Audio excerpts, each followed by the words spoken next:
უიარაღოს და ბაქოს ქუჩის მცხოვრებლები მარნეულის გაერთიანებული წყალმომარაგების კომპანიის მიმართ უკმაყოფილებას გამოხატავენ. ქუჩის მცხოვრებლების განცხადებით ქვითრებში შეუსაბამობაა და გახარჯულ წყალთან შედარებით მეტი გადასახადი მოსდით. ისინი მოითხოვენ ხარვეზების გამოსწორებას და წყალკანალის ადგილობრივ კოლექტივს რეაგირებისკენ მოუწოდებენ. რიცხვები გვაქვს, მაგრამ ამის მიუხედავად დიდ თანხას წერენ. ოჯახში 3 ადამიანი ვცხოვრობთ.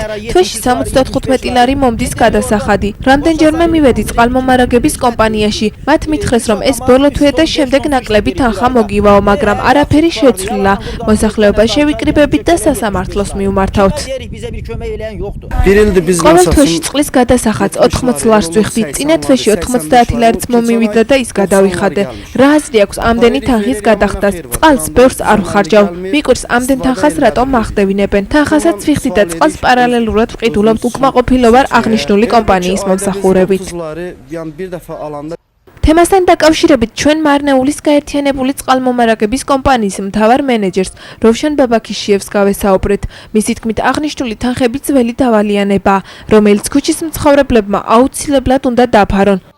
ის თანხა, რომელიც ბაქოს, უიარაღოს და კიდევ სხვა ქუჩების მცხოვრებლების ქვითრებში ასახული ძველი დავალიანებაა, ის მოსახლეობამ აუცილებლად უნდა დაფაროს. ამ თანხაში შედის მრიცხველებიც, ისინი 2 წელზეა გადანაწილებული. სხვანაირად ამ საკითხის გადაჭრა შეუძლებელია. იმ შემთხვევაში, როდესაც ძველი დავალიანება სრულად დაიფარება, მოსახლეობა ჩვეულებრივ იმ თანხას გადაიხდის, რა რაოდენობის წყალსაც გახარჯავს.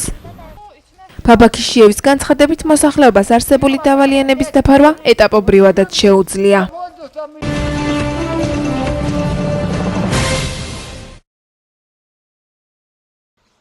სოფელ ჯანდარაში ცენტრალურ ქუჩაზე გარეგანათება ადგილობრივი თვითმმართველობის ბიუჯეტიდან გამოყოფილი თანხით კეთდება. ინფრასტრუქტურის სამსახურის უფროსის თქმით, გარეგანათება სოფელ ჯანდარის ჩიხებში მომავალი წლისთვის გაკეთდება.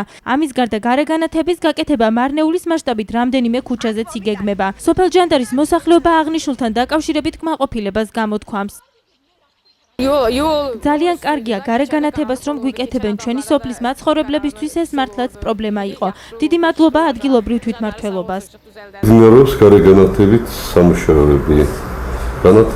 გაკეთებული არის სამუშაოები 9 აპრილის ქუჩაზე, ჯანდარის დასახლებაში და იგეგმება 30 ქუჩაზე ქალაქში. მარტო ქალაქში, ქალაქ მარნეულში გარეგანათებით სამუშაოები. ამ ეტაპზე ხმა ჩვენ მოიცავთ ყველა ცენტრალურ ქუჩას, ცენტრალური შესასვლელები, რაც ჯანდარის დასახლებაში.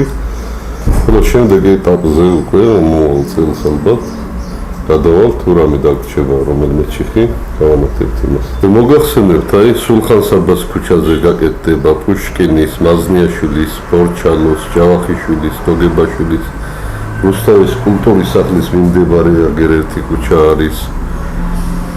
ხალილოვის, თაყაიშვილის, ნარიმანოვის ჩიხის ნომერ 4-ში, მუსხელიშვილის ქუჩაზე, გიორგაძის, ახუნდოვის, საბირის, უიარაღოს, ლაღიძის, აზბეგის, 9 აპრილის, ქობულეთის, ლერმონტოვის, აბდულშაიგის, გუდიაშვილის, ჯანდარის დასახლება როგორც ზემოთქვით, რასულზადეს ქუჩებზე, მაისურაძის, ნიზამის, ორბელიანის, ალგეთის, აზიასლანოვის და რუსთაველის ელევატორის სახლებს ეძახიან აქ კორპუსები არის, იქ მოხდება გარეგანათების სამუშაო.